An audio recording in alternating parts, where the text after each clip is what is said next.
play is one of the most ancient and one of the most effective learning tools that we have ever had. One of the strongest myths is that you should use game-based learning because it's engaging. We talk about this iceberg a lot in leadership, where we say, the top of the iceberg, which is visible, is the behaviors and actions, and then below the iceberg, you have, the values, the beliefs and assumptions, which are at a very subconscious level. But when you take them through these experiences, for example, like a corporate theater or a game, they go below the iceberg. जवान था मैं तब, एक लड़की से मोहब्बत हो गई मुझे, वो दिल्ली में पढ़ती थी, मैं मेरठ में रहता था, तो आई डिसाइडेड कि मैं 3 महीने दिल्ली जाके रहूंगा. अब मैंने पापा को बोला, मैंने कहा पापा मैं 3 महीने के लिए ब्रिटिश काउंसिल का एक कोर्स करने जा रहा हूँ. तो पापा ने कहा ऐसा है बेटा, मैं तो वैसे दूंगा नहीं, बाकी तुम्हें जो करना है कर. If you want to see the real power of how games can actually change your mindset or behavior, and this game is about, the whole game is run in a WhatsApp kind of a conversation. It's called Bury Me My Love.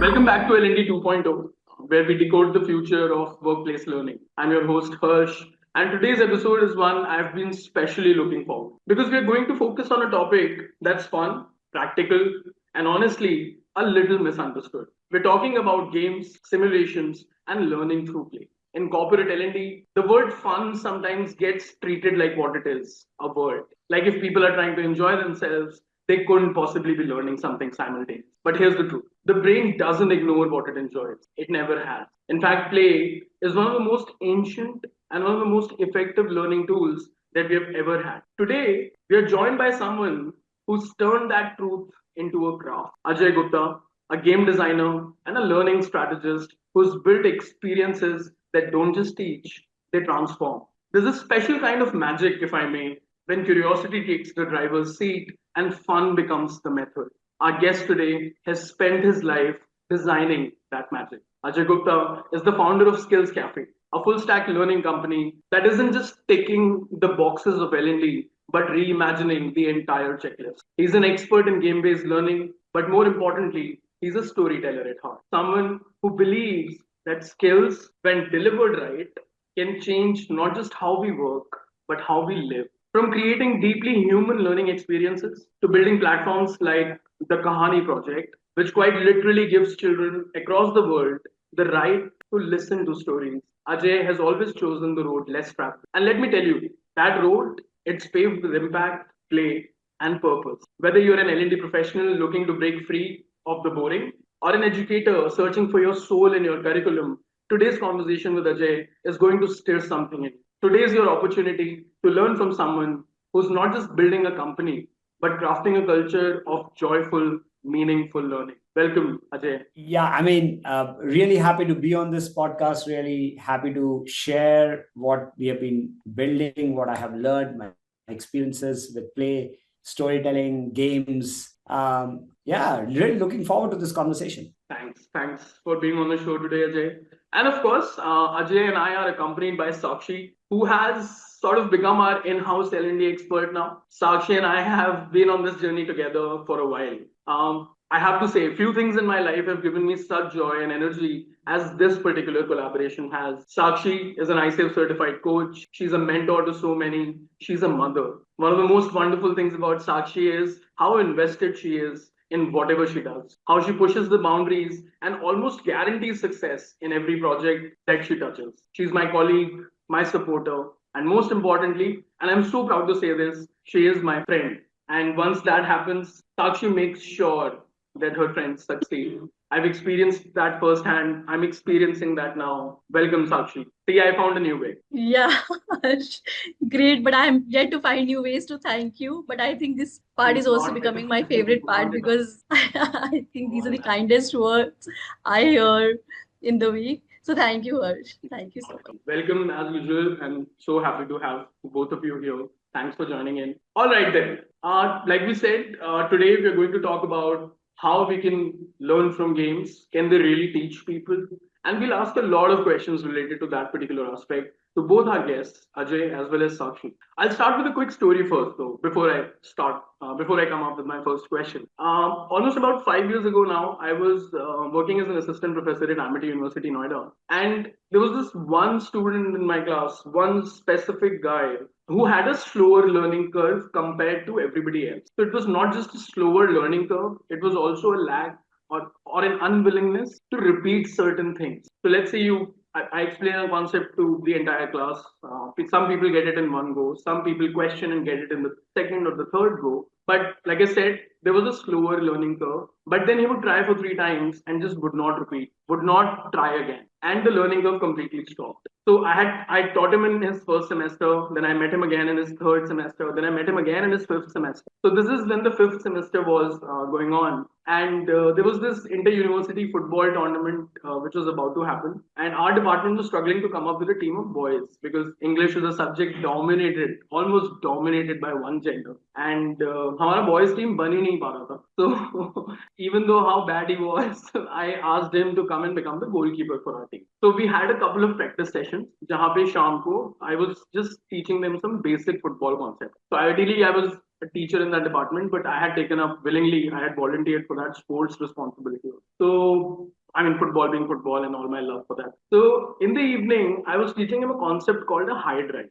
So, basically, a high drive is when you have to kick a dead ball very far away. Pretty much everyone was struggling at it because there's a technique to it which you don't just learn on day one. And this person, he tried for 3 times, 4 times, 5 times. And then I was not expecting him to continue trying even. And that day, when the practice finished, he came back to me and he said, Sir, मेरे को वो high drive part सीख के ही जाना. I looked at him like this and I was like, okay, आ जाओ. अब वो मुझसे बार-बार technique पूछ रहा है. बार-बार he's shooting those 6-7 balls that we had. Then he's running and bringing those balls back. Then he's again doing it. He must have taken at least 200 shots in about an hour and a half. Wow. I was also so intrigued. I couldn't leave.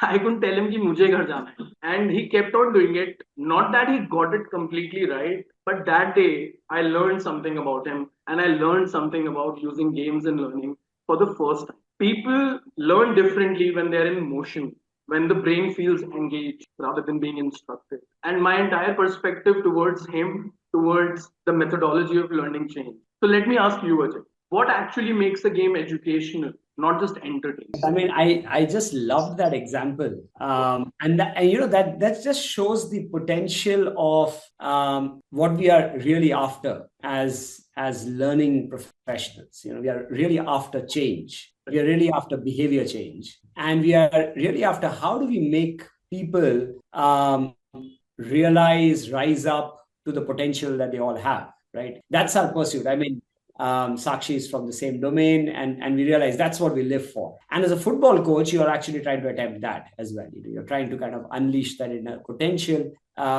which somehow finds this particular expression through this high drive that you're talking about, right? And I think that's exactly that's exactly very powerful. That you have to first. I don't think games work in a universal way. Like take any game, make people play it, and they will learn from it, right? It has to be designed for the purpose of learning. So not all games can be used for the purpose of learning. You can learn from all games, right? I mean, you can learn from anything in life, right? But for specific learning outcomes, you need to set up or design specific games. That's the first important thing, right? And there is a lot to unpack there.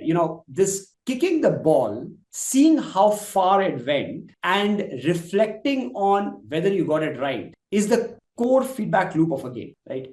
And that's the real power of games. And you also mentioned that person actually stayed back, right? Yes, so it's a safe place. It's a safe environment. It's not a very high stakes environment. So I can do it 200 times. Nobody is looking. Nobody is, assessing me. And I think that's what a game does. It provides that beautiful, safe space where I can go and, experiment. I can do different things. And from every action that I take, I can reflect and see, hey, what was the outcome? What happened? So the reflective loop is very tight in a game. Yeah. Those are two components that I figured. Also, the third thing which you said is, if you notice the complexity of doing that, was very important, right? The fact that I don't know it right now, but I know that I can achieve it through practice is a very important component in learning.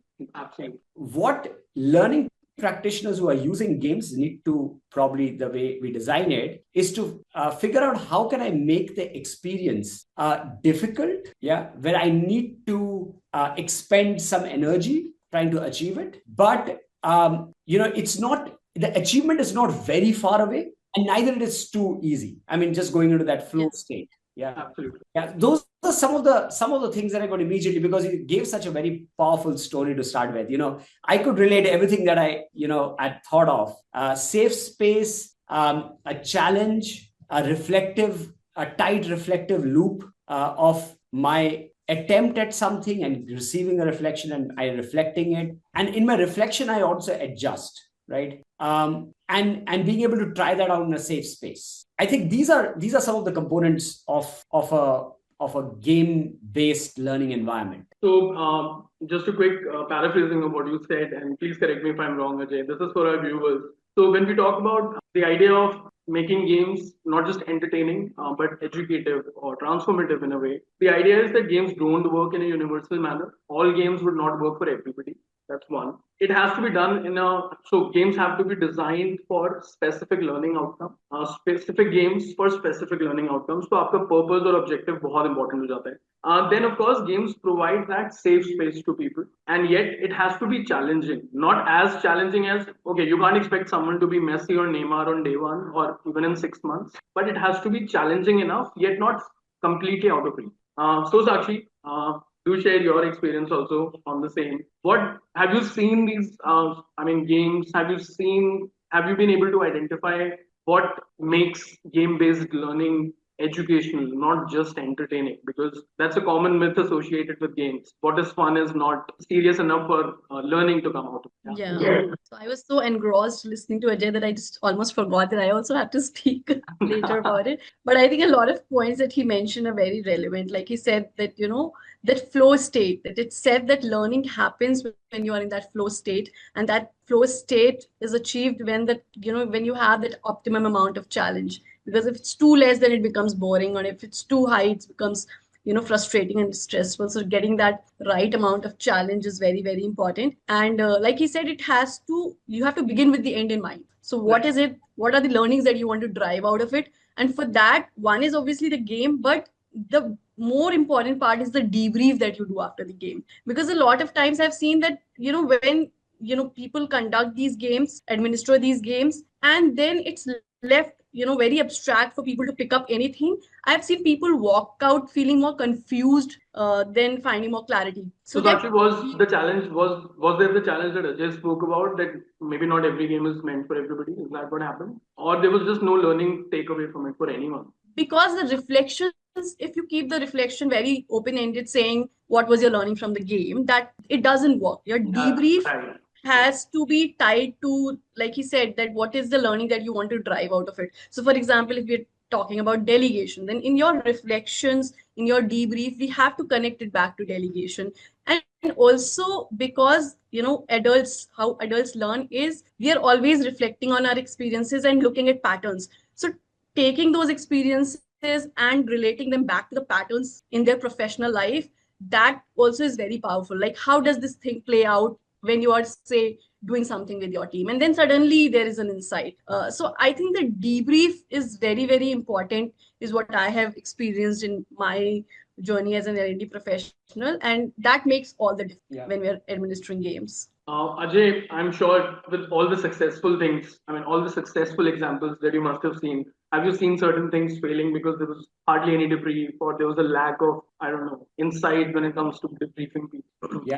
So it's happened to me as a designer and developer of games, where we kind of took a game to a group of learners, and they start playing the game. Right.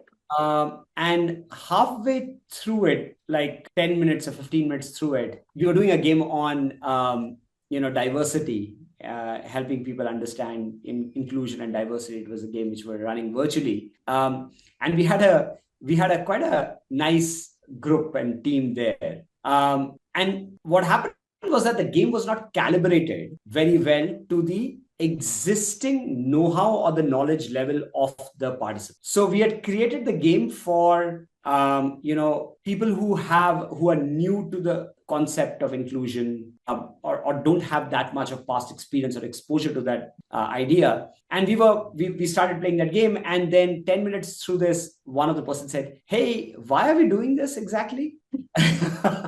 Yeah, and then he said, "I know why we are doing this, but I don't see this as a good utilization of my time." And we just knew that it was a bad idea. The game was good, but the selection of the cohort that was selected to play it was not appropriate, right? So it's also the level at which you are working. You have to be you have to select the cohort and the participants as well. So that was one. We do a lot of. I have a lot of failed stories, things when things didn't work out. Yeah, you almost feel the earth should open and you should just disappear, and something should happen. And but yeah, you kind of learn from those moments of when things don't work. Absolutely. So, from the first segment of today's conversation, we have some very clear, very objective takeaways. What actually makes a game educational, not just entertaining? You could be wondering: is it about mechanics? Is it about learning objectives? Or is it about how reflection is built into the play? It's about all of that and more. So, Ajay and Sakshi have given us some wonderful tools, some very clear takeaways. Number one, all games don't work in a universal way. That's just not how it happens. Games provide a safe space. That's a very critical aspect to game based learning. It has to be challenging enough, but like Sakshi and Ajay said, there has to be a flow state. You can't it has to be challenging yet not impossible. And learning, because it happens in a flow state, so you have to make sure that you're getting that scale right. Debrief is very important. And number six, calibration. You have to do some audience analysis. You have to know what is the existing knowledge base of your audience. And I've seen many teams slap badges on a quiz and call it game based learning myself, but without narrative, without tension, without choices, it's just a dressed up test. The magic happens when a learner feels like their decisions matter. And that is where we start seeing behavioral change. Fantastic. Thank you, Sakshi and Ajay, for that great input. That brings me to my second question. And Ajay, again, I'll start with you first.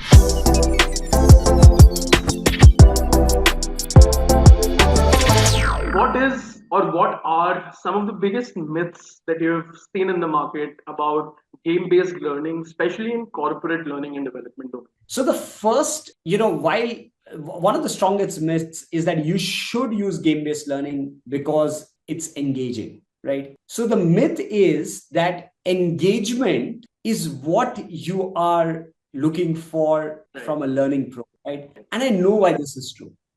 I really, really feel for all my L&D colleagues. I work with almost hundreds of them across the world. Getting very busy professionals into a workshop is the toughest thing to do, right? So, and people will sign up but not turn up. So I know that, they're dealing with this problem of having people turn up. Right. And one of the things that we probably feel is that if we do a game-based program, then more and more people are going to come in, right? Because the engagement is going to pull them in. So while I like that from an advertising and marketing perspective of L&D, but I think the use cases for why you're using games as a method of pulling people into a learning intervention is one objective which I truly believe is an objective that should be addressed. But the other aspect is that as a learning professional, we know that that's only the marketing and branding of the program. The real deal is that I'm actually using this game because I feel that it can lead to the learning outcomes being met in a much more powerful way. That transfer of learning or that learning moment happening in the workshop that can happen in a much more powerful way. Yeah. So just focusing on engagement or fun is the myth that a lot of people kind of get trapped into, that let's make it engaging and fun, and that's going to make our workshop successful. Yeah. Plus, even your game-based activities which are planned for the learning intervention, their aim is not to engage people. That's just what games do, right? but Yes. that is not the objective of why we have designed this. Yeah. Absolutely. The Sakshi, sorry. Yes, Ajay. sorry, Sakshi, go ahead. No, Ajay, you complete. You were talking about the Yeah, second please. one. You're talking about myths, so yeah, that's one. Yeah, please. Yeah, the other thing is that there is a myth that game-based learning is fairly, open a box and start playing. Yeah. Because when we typically talk about board games, for example, or a lot of games in the learning world, these are things that you can actually, for example, if you think of a game like building a tower, right? It's fairly plug and play. You can actually open a box and start playing it. To my experience, what I found out is that game-based learning or games take a lot of thoughtfulness, a lot of effort to create them in the first place. Yeah. So the myth is that, just open the box and start playing a game. But you can do that with commercial games where your objective is entertainment. When your objective is working with a set of learners and find some behavioral change or some kind of a change in their performance or help them understand something, you need to spend a lot of energy in designing that game. Yeah. So you may not be able to kind of open a box and start playing. Although I'm not denying the fact that there are several great games which can be used for things like collaboration and teamwork, which are fairly unbox the game, start playing, right? But I found that they are limited to certain marquee topics like teamwork, collaboration, conflict. But if you have to create something very specific for a cohort and the needs of that cohort, you need to spend a lot of time designing something specifically for that cohort. That's one thing. The other myth is that that anyone can facilitate a game-based learning. So I think that's one of the myths that I come across a lot. That like, for example, when I'm not a coach, right? But if I wanted to become a coach, I would have to go through a certification process, right? Sakshi knows about it. She's gone through years of study and practice before we reach there. Similarly, facilitating games is not the natural facilitation style, right? Because there are lots of nuances that a game brings: setup, note taking, observations, drawing analogies, diving deep into something that you're noticing, which is a learned skill. So you have to spend a lot of time learning how to facilitate using game. So one of the things that facilitators have is that this control that they want to have over the audience, because they are controlling the pace. But when we switch to a game, remember, the game is controlling the pace. Yeah. Learners the participants are controlling the pace of the game. They are deciding. You've lost complete control. Yeah. To allow that ceding of control to the learners and to the game is a learned and practiced skill. Yeah. So that's one of the other myths. Yeah, those are my list of myths. Wow, right. Yeah. So and I really sorry. No, please, Sakshi, go ahead. No, I was just saying that the third one I really find interesting, where he said that, facilitating games in itself is a skill which one has to, really learn with time. And I can so relate to this because I've really come across this a lot, where a facilitator really struggles to, do justice to the game because it doesn't come naturally to them. And like you said, it is a skill. And that thing that, how do you kind of use the game as a tool for the learning outcome that you want? That's one of the things that we have to kind of start considering, that games are one of the, for the want of a better way, an instructional tool. Right. You have an array of instructional tools. A study could work somewhere. A worked example can work. An activity works somewhere, and you've got a game. Yeah. But to use that in that particular context needs you to be able to learn how to deliver that and deliver that moment of learning, which the game can actually bring about. Right. Wow, really insightful, Ajay. So, quick myth breaking from Ajay and Sakshi. I just wanted to add one more to the list, Harsh. And I would like to also hear on this from Ajay, because he has more experience with this. I just feel that, something that I've always heard a lot, that, people are okay bringing in games for, say, a campus to corporate program, or even, say, first-time managers, middle managers. But when it comes to senior leaders, they feel it's too juvenile. while I have seen like that when you put them into games, they really love it. Especially if it is done right, because one, it just brings them out of that leader skin, and for a moment they're human and they're interacting in a different way. It brings out so many reflections. Also, if we look at, say, Bloom's taxonomy, which we refer to when we are doing instructional design, it's right at at top three levels where we're talking about evaluating, analyzing, creating, not just say understanding and remembering, which is the higher order thinking skills. So I feel like because games involve people so much, there is so much that leadership can benefit from it. Generally, it's used in, say, offsites, like you said, for collaboration, teamwork, but not for, say, a change management program, or say, strategic thinking program for, say, leadership. I feel like that's where there's a huge potential, and I have seen personally leaders enjoying it. Like sometimes when we bring in, I have seen that leaders love it because it's very different. It's a very different zone for them. However, I've seen that L&D professionals sometimes, or facilitators sometimes, have that reservation, and I would like to hear from Ajay on this. Like, what has been your experience around this? Yeah. So my thought about that is that you're absolutely right. And we have faced a similar kind of a pushback when we are trying to introduce games at leadership levels. And to add to that conversation, I feel that it's actually the fidelity of the game that you're talking about. Now, what typically happens in a lot of organizations, by the time you have reached a leadership level or a role, you have probably done at least 20 offsite, 30 offsites in your life, right? Yeah. So a vast array of things, of activities and processes and games is something that they've experienced, participants have experienced, right? Yeah. So that again, that alignment or the fidelity of the game to align to their level of being able to think, and that's a truth, right? So we know that from cognitive sciences, we know that experts process knowledge and information very differently from novices. Yeah. So if you try to instruct an expert the same way you're instructing the novice, it's not going to work, and neither the other way around. So again, when you're working with a leadership group, you need to be very sure that you're finding the game with the fidelity which matches their cognitive capacity.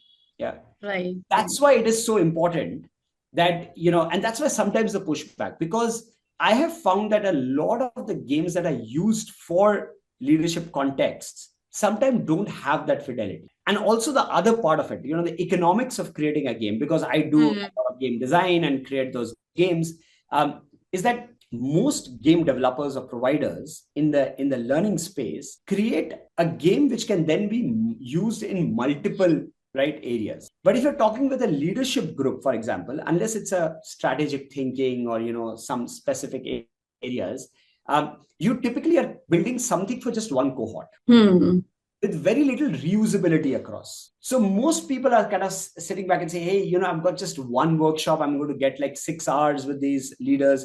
Should I develop something completely new, right? That's why you don't get high fidelity products in the market. Yeah. That's my opinion. I don't want to say that's a universal truth. Yeah. No, that makes sense. Like, I think like you're talking about the feasibility of it, like especially for somebody who's building games, and the economics of it. So, and maybe this is a conversation starter where we can maybe now start thinking forward how to make it feasible and still make high impact games, which can then be kind of where the economics can be then justified. Yeah. So in case you missed it, what just happened in the last 5 minutes was Sakshi shared another myth that she had observed in the L&D domain, and Ajay explained that it's not a myth. So they have multiple reasons as to why that may happen.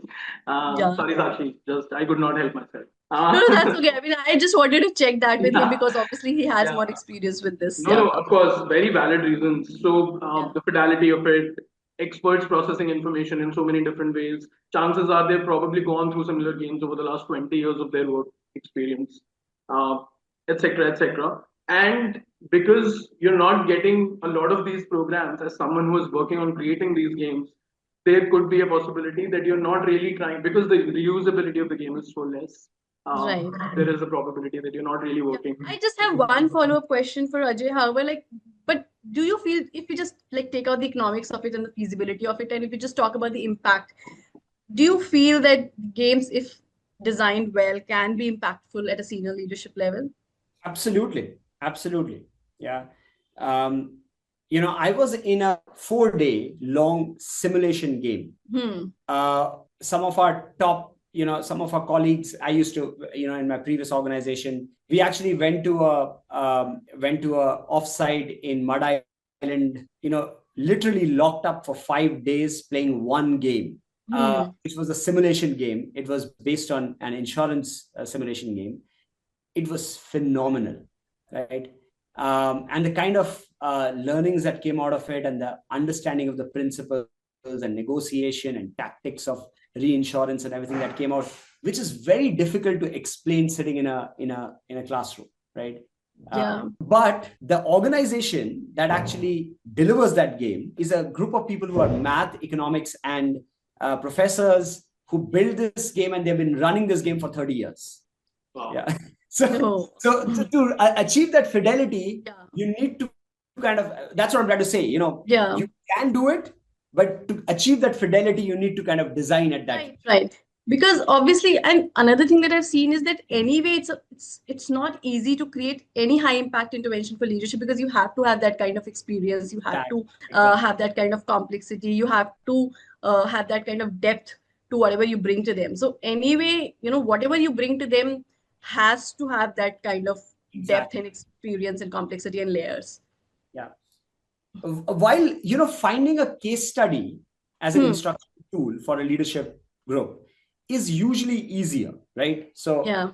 you can get an access to a library. You can find a very Yeah. case study which has got, all of those nuances, and you can use that case study.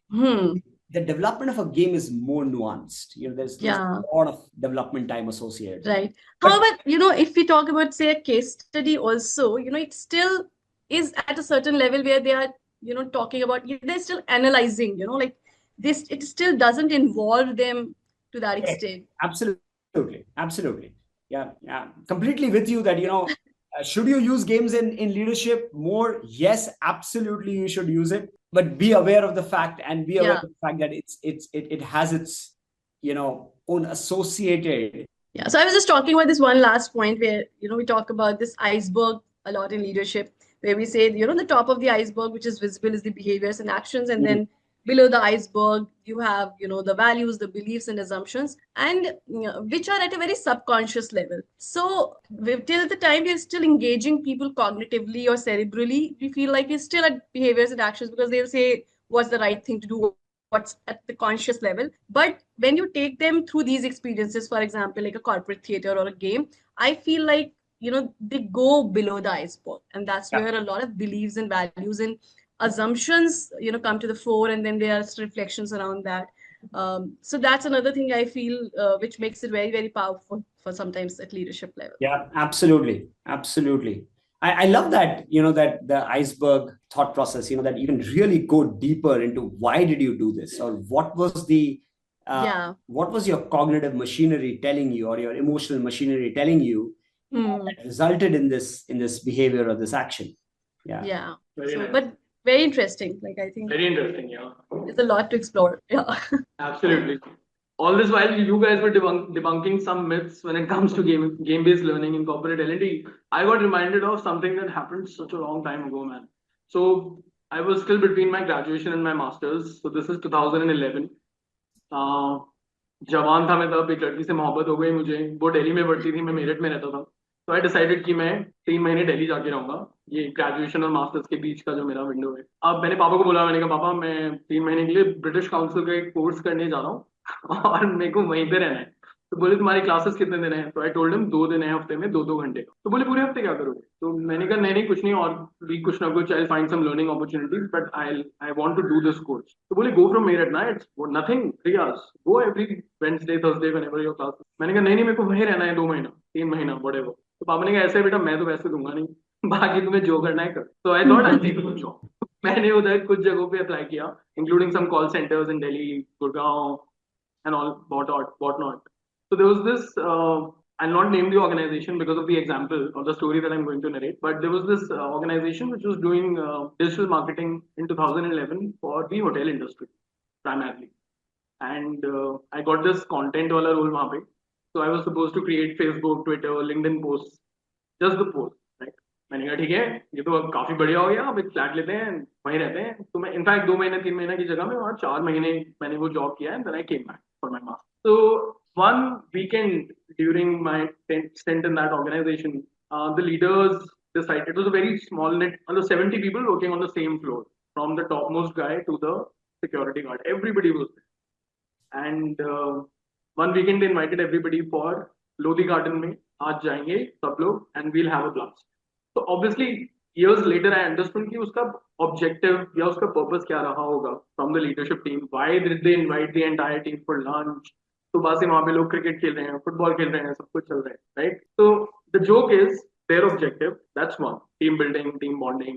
वहाँ game के बीच में क्या हुआ, मेरे साथ क्या हुआ? तो I have always gotten passionate if I'm playing a game. मैं आज भी अगर सड़क पे एक छोटा बच्चा भी क्रिकेट खेल रहा है ना, 2 छोटे बच्चे, और मेरे को बोलें कि हमें बॉल डालो, तो I'll be competitive. I can't help it. वो मेरा थोड़ा प्रॉब्लम भी है. So the CEO was batting, Sakshi, and he played a shot.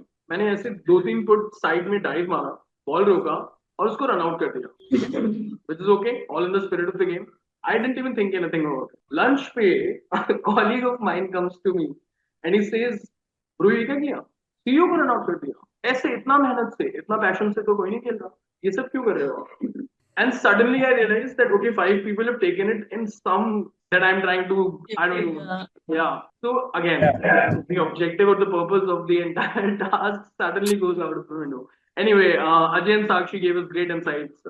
Okay, just to stay in the flow, so Ajay and Sakshi just gave us some myths about gaming, the use of games in learning in the corporate L&D setup. Ajay mentioned number one, the idea or the expectation that we should be using games for engagement.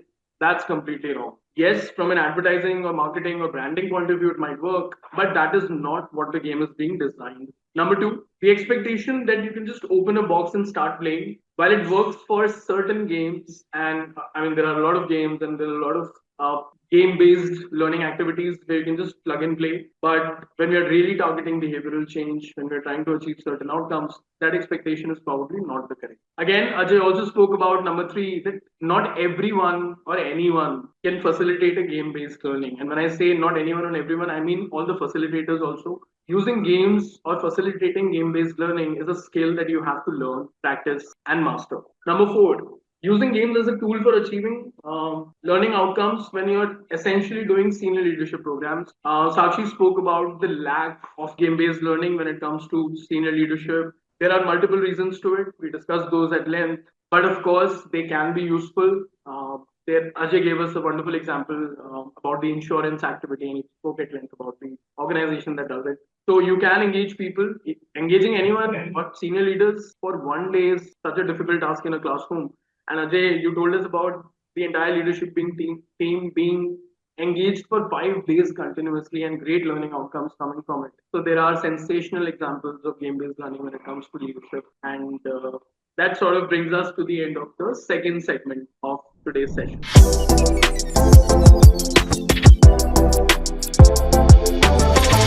In the final part, we'll quickly talk about, can storytelling create that impact when it comes to game-based learning? Can storytelling in games actually improve retention of learning? Ajay, have you seen that?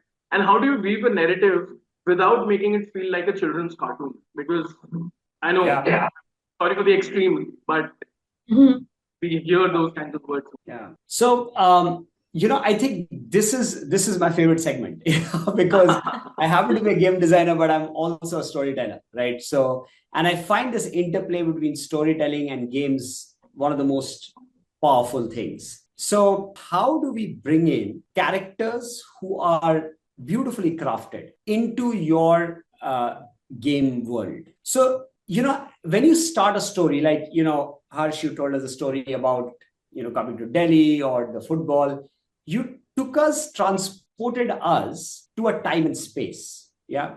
And almost as storytellers say that you create a magic circle, which now the storyteller is created and everybody has entered, right? That's called the magic circle. I think games also have that magic circle, right? So you enter that space of the game, and then for the next 5 hours or 4 hours or 3 hours, you're inside that magic circle, right? And what happens is, what I've seen is, when you have very strong characters within your game environment, which could be what we call as NPCs, or non-playing characters who are, they're not evident in the game. You don't meet them in the game space. And then you have these characters that you're controlling, right? So you're controlling a particular character who is say a senior executive who needs to get a change management process done. That's the character that you're role playing for. I find those games very powerful, because what happens is that the memorability, of the characters that I met. So what happens with a strongly created character, which is a character which I'm role playing for, or I'm meeting in the game environment, leads to very high emotional engagement, right? Now, why is emotional engagement necessary? Is because emotional engagement leads me to, go deeper. I'm ready to invest more in this process when I'm emotionally engaged. So that's one of those things that I found. Now, beautifully crafted characters can also make the game very highly relevant for the learners. I'll give you an example. We designed a game which is called the value hiring game. Sorry, I didn't quite catch the name. Value hiring. So it's a game that we create for, in a marketplace where all organizations are hiring the similar talent. How do you differentiate? So there used to be this whole employer branding and all of that we used to kind of see. But if you notice, employer branding is also becoming very, very undifferentiated. Yeah. So one of the things is, what are the value propositions that your organization can present, which matches the value proposition or what the needs and drives of a talent is, right? So then we built a game around this. And what happened was, it's a large competitive game where you have got, say, 25 talent available in the pool, and all the teams are trying to hire that talent, right? And what we did was, we created those talent. We gave each character in that talent pool a strong personality, their needs, drives, motivations, behaviors, which you could understand by questioning them. So the interviewing skills become a part of those things. And what happened through the middle of the game is that people started, they started saying that this particular person is like that candidate that I'm trying to hire right now, right? So the relatability of the characters that they were playing became so high that their emotional engagement and them finding the game relevant to what their real learning needs is became super high. Right, which basically means that they found that, okay, this is what I really wanted to, come into this learning environment for. They found it relevant. In fact, even after the game got over, people were just talking about those characters. They were talking about the characters that they met in the game. Yeah. So like, for example, long after you've watched Friends, you're still talking about, Joey and the characters. Everybody has a favorite Friends character, right? Yeah. So I think for us, it's the second episode in the row, by the way. We're talking about the second episode in the row. Yeah, absolutely. So very strong. And, it's not very popular in India yet, but we've been starting to do a little bit of experiments with that, which are these role-playing games initiated like with Dungeons and Dragons, and where instead of having characters in games that you meet, you play characters and have journeys. So you're actually living a journey as you're playing through the game. So those experiences become very highly emotionally involving, engaging. And Sakshi mentioned theater-based learning. So it's actually the storytelling, theater, improv, games coming together to make this heady mix. Yeah, so that's why story. I'm just going to kind of, a couple of things that I mentioned there, which I really want to kind of talk through. Oops. Hi. Hey, that's my son. He's always very interested in what I'm doing. And what's his name, Ajay? His name is Anhad. Anhad. Hi, Anhad. Hi. You have a new person on the podcast today. Yeah. Welcome to the podcast. We are so glad to have you. You I'm have sorry, Gen I haven't Alpha. prepared an introduction for you. I'm generally good at that. My apologies. He's also not. Wow, this is going. This particular cut will go. We'll. Ah, man. Yeah. So a couple of things that from storytelling, because as I said, I can go on till for a couple of hours in storytelling in games, right? So this whole storytelling structure, the beginning, middle, and end, or the setting, conflict, and the resolution. When you are able to map that game arc in the experience that people are having within the game, right? So in a story, and you're a storyteller, so you know that there is this moment of rising action, right? Things are going against you. There is constraints and challenges increasing, and the competition is increasing. And now there is going to be a moment of resolution that you're probably going to have. When you achieve that rising action in a game, and people feel from moment to moment that action improving and that tension increasing, wow, the game just kind of gets a completely different. Now there are other games which doesn't need a rising action, don't need a rising action, but I'm kind of involving very emotionally with these characters, and it's a game in which I'm slowly processing things. Those are also great, right? And finally, what we learn from storytelling is that the hero or the character is not a hero if everything that they want happens. Absolutely. Right? Yeah. They don't have many things under their control. And the fact that I became a hero is because there are more things not under my control that I could do, right? So in a storytelling world, that's what drives a story. Now in games, we actually introduce randomness in the game through the draw of a dice or or through a weather card. Just give me 1 second. This is random. This is including this is random, right? As real as it gets, right? Yes. So when you introduce those elements, say bye. Bye. Bye. If you say bye, he'll say hi because he doesn't want to go. Wow. So when you kind of in the game environment, when you have random events happening, right? There's a random weather god who controls the weather, and you're running a lemonade stand, and it's you stocked for a hot day and started raining suddenly, right? What are you going to do with the stocks? So we were doing a game recently with a very large car manufacturing company, and this was this massive game that we built. The game itself took like 2 tables to kind of lay out, right. And there was this particular supply chain element in that game because this is on sales and aftermarket services, and we were trying to build that. So I'm just going back to what I was saying, that that when you are able to bring in that sudden plot twists, that random weather, that random market. So going back to that game that I was telling about, that market supply chain, as the game proceeded, suddenly there was this card which had a 1 in 50 probability of happening, right? It so happens that and it's so unreal because I just read a news about, the conflict that we are having in the Middle East could lead to a supply chain disruption because, one of the shipping lines, they're going to get, they're going to stop that shipping line. And that's what happens in the game.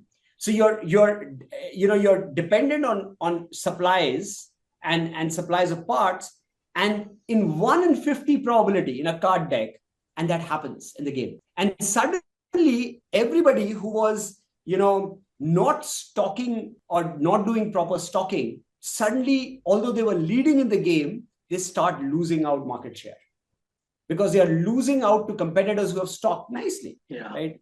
And they invested in the beginning, and it's such a very interesting thing. You can't plan for that event to happen. It's 1 in 50 probability, but it happens in the game, and some people benefit from it because now they can increase the price of the spare part, and the other players are actually scampering for the spare parts and spending more to get those spare parts, so that their cost is increasing.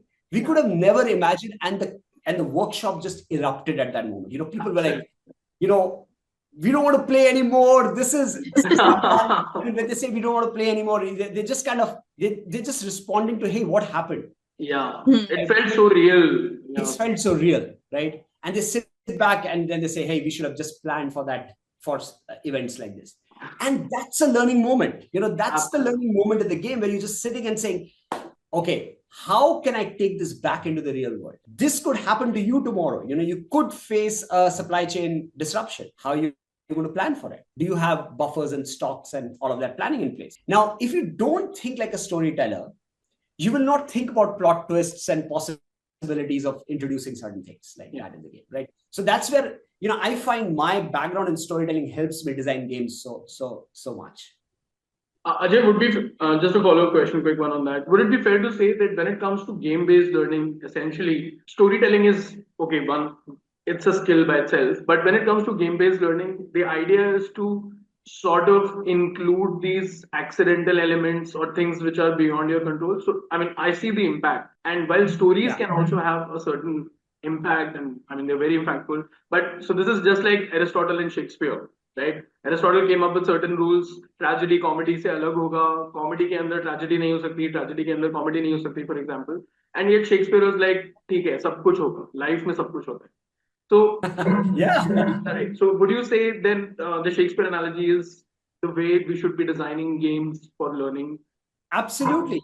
Absolutely. Humans are experience-seeking animals, right? So, if there is a powerful story or which is related to the experience, I go back and say, hey, wow, I just kind of, encountered a moment where the characters in the story or my journey in that story led me to that crisis where it drove deeper reflection into what I need to do. Yeah. So absolutely, you should have a Shakespearean heart to design great games. Yes. Yeah. My quick takeaway from that was you have to be Shakespeare when it comes to designing storytelling techniques. I mean, using storytelling techniques or creating stories when it comes to games. And yes, they increase the retention many folds. I mean, the example that you gave, the automobile company, the game, and that 1 in a 50 probability happening, right? Such things happening. People who were there in that moment, the rich getting poor, the poor getting rich all of a sudden, people scampering all over. That moment, I'm sure they'll never forget. And any learning takeaway from that moment is going to stay. Of course, it's going to stay. Wow, that's incredible story, incredible example. Sakshi, would you like to add on to it? Would you like to ask him anything? Yeah, I don't have, such interesting examples that like Ajay, but I will just like wear the hat of that instructional designer and share something from there. That one is obviously the whole neuroscience of the stories, that when you bring in stories, it engages different parts of the brain. So that's what neuroscience says. So when you bring in those emotions, the characters, the word, because people are suddenly visualizing, they're listening, they're seeing, they're feeling, everything is happening together. So one is that. Second, like I just said, that when there are these characters and you become those characters, you are vicariously living that journey. So the risk is less because actually it's not happening to you, but the learning is more because you are still living the journey. That's another thing which I think I really liked how Ajay had put it, and just adding the whole ID element to it. And I think he also spoke about conflicts. So conflicts are the heart of the stories, and I think that is what we are experiencing in the real world also, and that's where it helps us make the games more real for people. Because if it's easy and just fun, it doesn't stay with you. But when you bring in those conflicts, it becomes more real. And the best part is because you are vicariously living these conflicts and finding solutions, a lot of shifts happen in the moment, which you don't realize. So that's the most beautiful part of, bringing games and stories together and then having people experience this. And I've seen that a lot of times where that shift happens right in the session and people walk out, as different people. And that's where it's very powerful, is what I feel. Yeah, even in Ajay's example, I mean, that's Barney World right there. That's it. Yeah. Right? Yeah. Yeah. While you've already given us such a great example, I mean, I'll keep thinking about it for a while. And I'm pretty sure about it.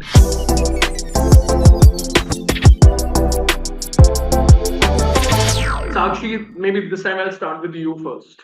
So storytelling media. Have you experienced maybe in a session or in a session that you designed or delivered or witnessed in any capacity an example of a game that really worked, that led to a real world performance change? And if I may also ask, what made it work? I know there are all these moving parts, but was there one specific element that really made it work? Design, facilitation, I don't know, follow up? So one example that I want to share is that I was attending this design thinking workshop, and there were some from our team who were attending this, and we were talking about collaboration. It was done through an activity where we had to together build a campaign, and we had to come up with different ideas. And I really liked that, because like I said, that shift stays with you. So what happened in that session is that because there was this creative team coming together with a lot of ideas, and we had to analyze each other's ideas but still build on each other's ideas, and they're different ideas, and eventually you could only have one idea which would either work or not work. And this happens, this is so real, when you're working, especially in creative teams, there are so many personalities, so many different ideas. How do you not offend the person but still continue to build on each other's ideas?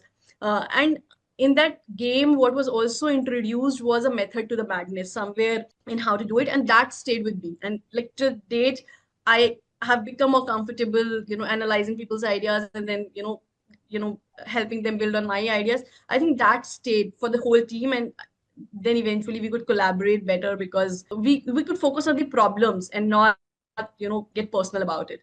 So that's one example I clearly remember. And just to add on to it, so was it like the how the game was designed? Was that the strength of the entire thing, or was it how it was facilitated? Was there anything really exceptional when it comes to that? Yeah, because the game had details and layers. I think that because then you get involved and you Right. can't predict what's happening next. And because the moment it becomes predictable, you'll start guessing what to do, what's the right thing to do. But when it's predictable, you are still using your judgment in the best possible manner, which can still be wrong. So I think it was the layers and the complexity that the facilitator had introduced, which really helped. Ajay, I'll come to you with the same question, pretty much. So I'm going to take two examples. Yeah, one is a game that I would recommend anybody listening to your podcast plays. It's called Bury Me My Love. It's available on the App Store, both on Apple. And if you want to see the real power of how games can actually change your mindset or behavior, and this game is about the whole game is run in a WhatsApp kind of a conversation. Oh. You role play for a husband whose wife is fleeing Syria, and based on your conversation, and it's a choice based game, and you're giving her advice, and she basically takes the boat, gets on a boat, goes to the border, pays people, and she's basically fleeing Syria and trying to get to Europe. As you play the game, it was the first time that I actually, and the way the game is constructed is that if you play it like in a long mode, so she will interact with you. She'll actually message you like your friend or your spouse would, right? Yeah. But it's a game character, Right. yeah. And she will say, "Oh, I'm boarding the bus now. I will talk to you when I get network." And she's gone, right? For the next 2 hours, you don't hear from her, and then you suddenly hear a ping. I don't have notifications on my phone for the last 5 years, but I turned on notifications for that because I really got invested in her journey, her story. I really started feeling that, oh my God, what's happening to her? Is she safe? Very well knowing that it's actually a game character that I'm working with. And at some point of time, as you play this game, you start, because of the emotional investment in that character and the life story and the journey, you suddenly understand the plight of the migrants. You understand what is what's this, why migration and immigrants, and the kind of what they are facing in their homelands, and they're kind of fleeing. You start emotionally relating to all those people across the world. My perception of homeland, people leaving, it just completely changed after that game. I think I'm a much more empathetic person after playing that game than before playing that. It's called Bury Me My Love. It's beautiful. That's one of the games. The other game is something that we built. It's based on the Toyota Kanban model. And we actually use that game for prioritization and time management. So the ask was that there are these senior research scientists in a pharmaceutical company, and what they want to do is that they're typically serving a lot of customers, right? So somebody wants to say, hey, is there a patent violation in particular, this particular molecule that we are trying to implement or use. Yeah. What are the rights, XYZ? So they've got, and typically what their work requires is a long 4-day, 5-day cycles, but they get a lot of work. So we built a simple simulation game for them, which uses the principles of Kanban. And it's got these two principles, basic principles of Kanban, that, reduce the work in progress, and second is visualize the flow of work, right? So those are the principles of Kanban. So we built a simulation game for them with exactly the kind of tasks that they need to do. And when they started off the game, and these are very senior researchers, scientists, they looked at the whole game and they said, cannot be done. This is impossible, right? And that's where the learning journey began. And we started to kind of do the prompting around prioritization, around triage and Kanban, and slowly they started working around it, and the simulation lasts like, it's like you play out each day of the week, and it lasts 14 days, right? So every day you're doing something, and it kind of, new tasks keep coming in, and you're adjusting, reprioritizing. And by the end of two weeks, they had almost completed 80% of their tasks, which were the critical high impact tasks. So, and these are, we got an NPS of 97 from these, and these are all, as I said, doctors and PhDs who are kind of playing this game. So they found the game so relevant and high in terms of their ability to use what they learned at the game in the real world, and the application of that. It was fabulous, So those are the two games that I feel, do a huge amount of, to that question of driving real behavior change. Wow, man. Your examples and your storytelling, Ajay, I mean, exceptional. Absolutely. I'm enjoying this so much, right? There's a very small part of me which is feeling a little guilty that we have gone overboard and taken so much time, unplanned time from you. You had to move a call. And there's such a big part of me that wants this to continue for a while. Yeah. Sakshi, I'm sure you have the same. Same. I think I'm just enjoying listening to him.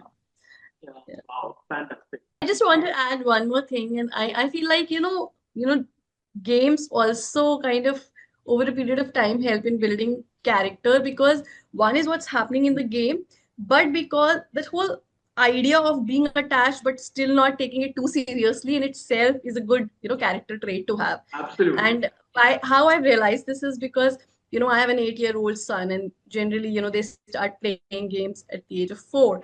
And I've seen a shift in him, because initially when he would play, he would just want to play safe, because he wouldn't want to lose and he wouldn't want me to lose. So he would say that, Mama, let's just play. Let's no winning, no losing. Yeah. And then over a period of time, I had to tell him, no, I'm going to play ruthlessly. So I'm going to win. So you decide. So he started getting too invested. He was like, now I will also play ruthlessly. So now he's at a stage where he's like, he's in the game. He's not like he doesn't say that I will not play, or he's playing safely. He's just playing, going all out. So he's there. But right now he's at a stage where he still gets affected. So after the game, if he loses, he wouldn't talk to me for like some time. And I think where he needs to now grow and evolve is that he should also be okay with that, like how to process winning and losing. So I feel like games in general also help in building character, and the effect of it is visible in all the other aspects of his life also, whether it's academics or sports, because it just plays out there in the similar way. Absolutely. I completely vouch for that. I'm sure that is. Yeah. So this brings us to the absolutely final part of our show today, and what a conversation it's been. But before we leave, we will leave you with certain quick takeaways, and we'll do a very quick rapid fire with Sakshi and Ajay. Sorry for using the word quick. Rapid fire by itself is self-explanatory. I didn't need to add an adjective there. But so 3 questions, and I'll quickly reach out to Ajay and Sakshi for responses. Ajay, you go first, then Sakshi, then I'll move to the second question, and then the third. In one line, if I were to ask you, a learning game works when it has reflection loops built into it, feedback and reflection loops built into the game. Great. Sakshi, a learning game works when I think when it has layers. When it has layers. Okay. Layers, yeah. All right. Number two, what's one rule you always follow when you're designing a serious game? Start with what is your learning objective or the transformational objective or the behavioral or the performance objective that you have. Start from there. Yeah. Actually, look like your answer has been taken, but I'll come to you. What's one rule you always follow in designing a serious game? So yeah, so one is obviously the learning objective, and then the audience also, because sometimes your audience is more creative, sometimes it's more analytical. So I think, just keeping that in mind also helps All at right. We times. talked about leadership and how, I mean, the kind of usage of game-based learning, if I may. We talked about that in a lot more detail earlier in the show. What's one L&D program, Ajay, that could instantly benefit from gamification or simulation, but rarely uses it? Yeah, so the topic that comes to my mind is psychological safety and resilience. Sakshi, one L&D program that could instantly benefit from gamification or simulation, but Yeah, rarely I'm uses it. tempted to say something because around that we don't have programs, but I feel like it's a very important skill for resilience, which is humor. I feel like we should have programs in humor. Wow, very nice. I love that. Yeah, Yeah. absolutely. All right, that concludes our conversation for the day. With that rapid fire, this was wow. I'll probably need some time to think about it, but this was such an energizing conversation, such an amazing conversation.